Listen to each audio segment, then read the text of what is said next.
Hello, everyone, and welcome. Today, I want to finally touch on this subject of the whole Monique and Netflix thing, right? But I want to talk. I want to come at it from a different angle, an angle that I haven't really heard much about. Now, I'm not going to do the whole bashing Monique when the whole interview about with her and Charlamagne. I'm not going to touch that. I'm not gonna bash Charlamagne. Not gonna bash. I ain't gonna say nothing crazy about that because to me that's just fluff. That's not really where my attention or anybody's attention should be. It shouldn't be on a controversy. I think where the attention should be, well, one of the things that the attention should be, and as a very good learning lesson that I want to pull out of this is the art of negotiation. Now, I am not no big Fortune 500 broker, none of that stuff, but I do understand the concept of a negotiation, the basic concept, premise of a negotiation, and the nuances of it is very very simple, to be honest with you. And I want to tackle this whole Monique Netflix thing from the negotiation standpoint, not the whole the racist allegations, the sexist allegations. I'm not touching that. I'm not touching that. Let's talk about from a business aspect what I've learned from this and what I pull from this and what I could share from what I've learned.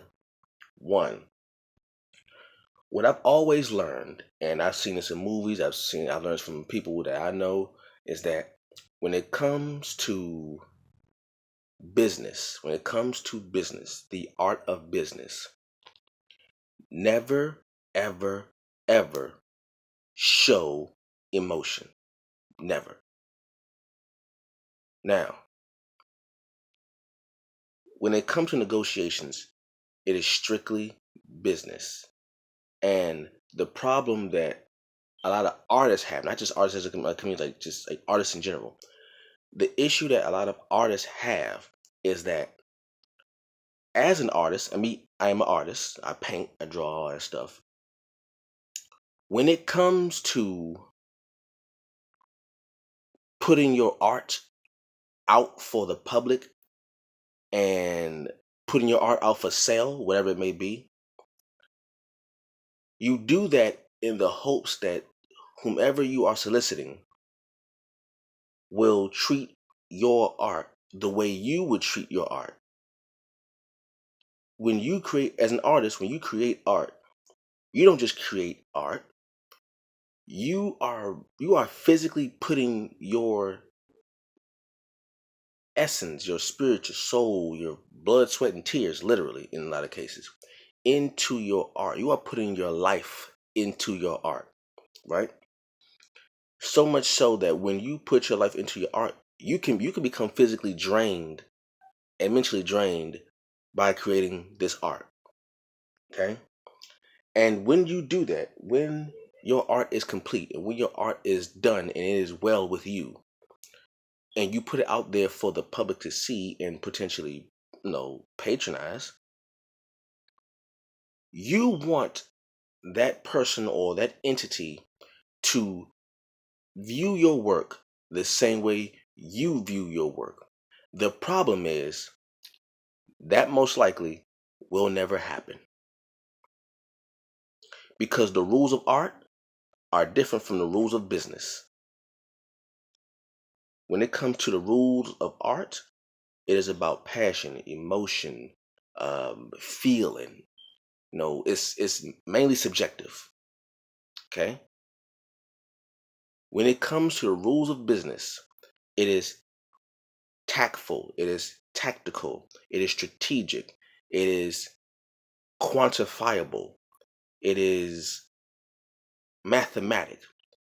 All of those things I just named have nothing to do with emotion. Now, what's that got to do with this whole Monique and Netflix thing?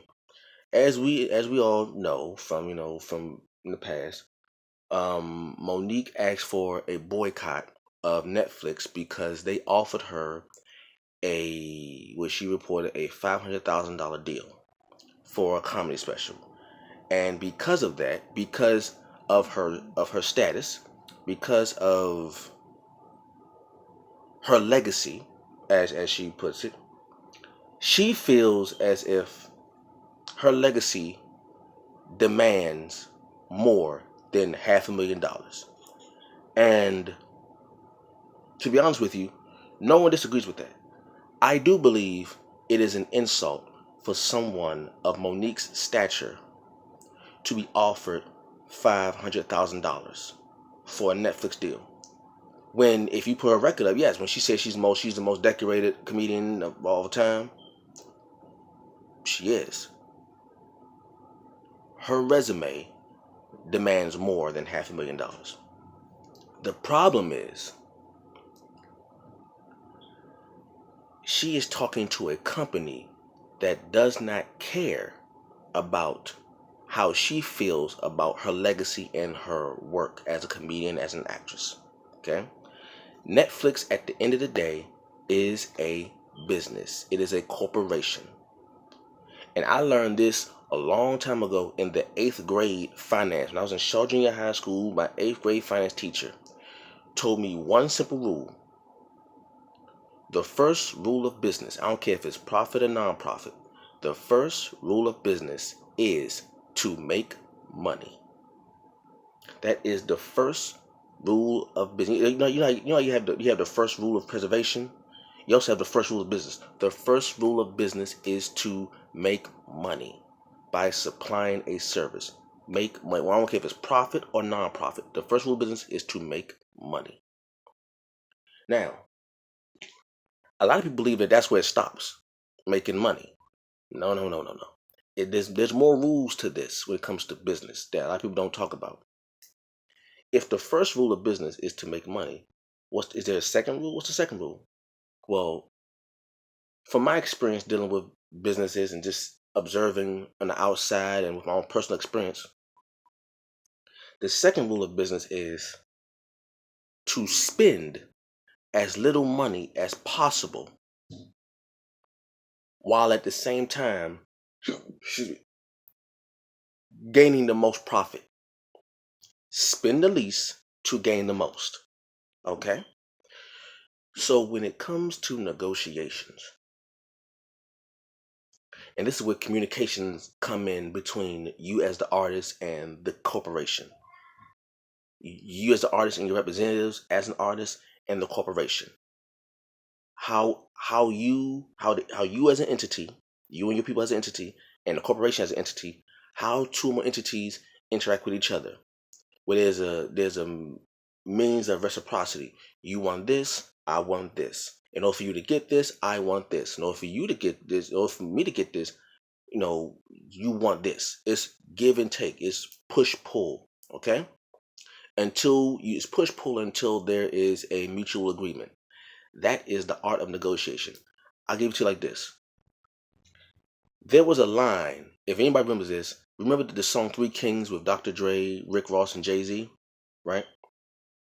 In Jay-Z's line, he had a line in there that is very, very pivotal to this, that I hope you could take from it. When he said the line, he said, I spent that whole $150 Live Nation in front of me. They're working on another deal. They're talking 250. Then he replies out with that. He says, I'm holding out for 3. Then right after that he says, 275, and I just might agree. Now, if we all remember, Live Nation gave him a $150 million for 10-year deal. Live Nation, that's where we started Rock Nation from.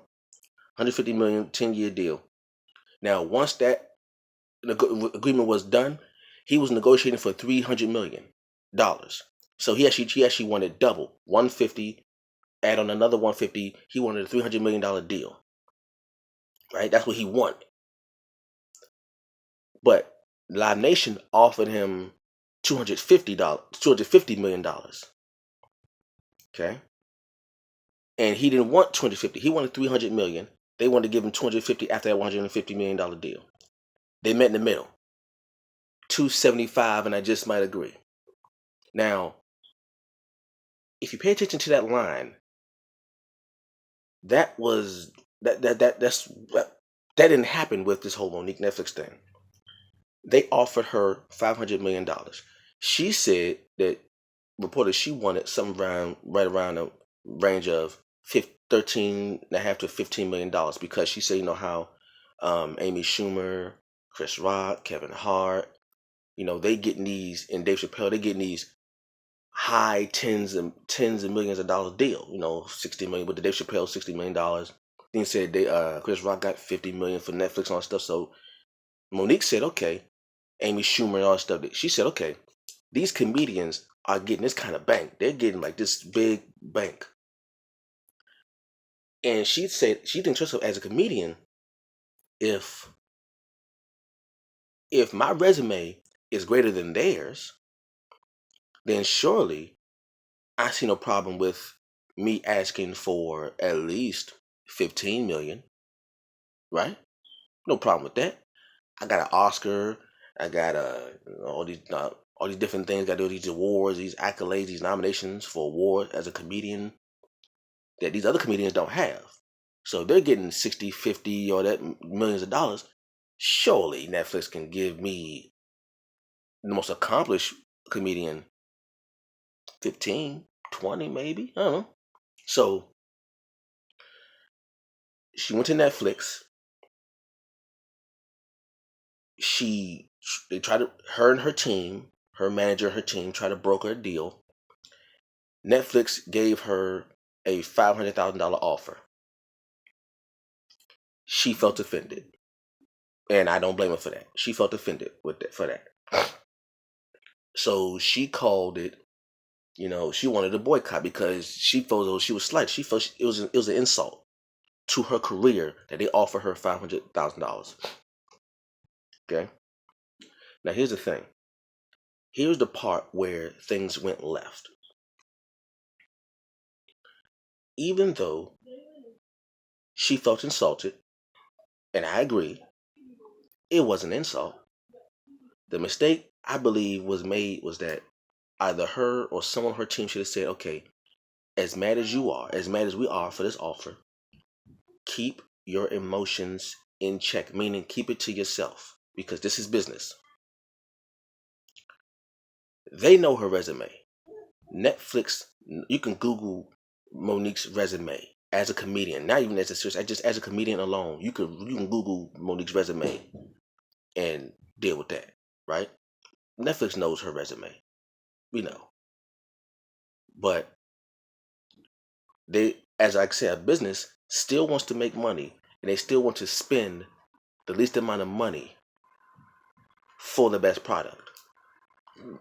So, like they always say, you don't get what you're worth. You can only get what you negotiate. So let's just say Netflix offered her the lowest, 500,000. We know it's BS. Okay, 5,000. All right, that's the lowest. But let's just say Monique wanted 20 million. Let's say Monique's ceiling was 20 million. Netflix floor is 500,000. Here's the thing. What can be done with this is this how it should be played. The number you have in your head. Let's say your actual number is, I only want as a comedian, I only want 15 million. I only want 15 million, right? I only want 15 million. But Netflix wants to give you 500,000. But you really, let's say you want 15 million. I'm worth 15 million. Let's do this. They offer me 500. I say no. I want $30 million. Now keep in mind, your real number is 15. Your real number is 15. But you tell them, you see, the thing is, the company will try to undercut you, but you should overshoot. They will give you the lowest number. You give them the highest number that you could think of. But your actual number could only be 15 million. They say 500,000, you say 30 million, but you really want 15. Right? So they're not going to give you 30, and you're not going to take 500,000. So what you do is you offer, counter offer. They give you an offer, you counter offer. They say 500,000. You say no. I want 30. They say no, 500,000. As they say no, no, and then no. I'll take 20. How about 25? They won't give me 30. I'll get that. How about 25? They say no. We're still talking. As long as no one says no outright, you're still talking. So you go here until you say, okay, how about I want 15 million? Netflix says, okay, 15 million. Boom, you meet 15 million. Now you got a $15 million deal. That's how that goes. First rule of business is to make money. But the overall thing is never personal. Never personal. Only business. Just watch The Godfather. It's not personal. It's only business. Even if they insult you, keep it business. Keep it business. All right? And now that the attention's on you, when you do a comedy show, talk about it. Now that the spotlight is on this Netflix thing, when you do your comedy show, when you do your thing, talk about this issue, and then that will gain more attention. Eyeballs equal dollars. Eyes and ears equal dollars. The more attention you have, the more people are willing to pay for it.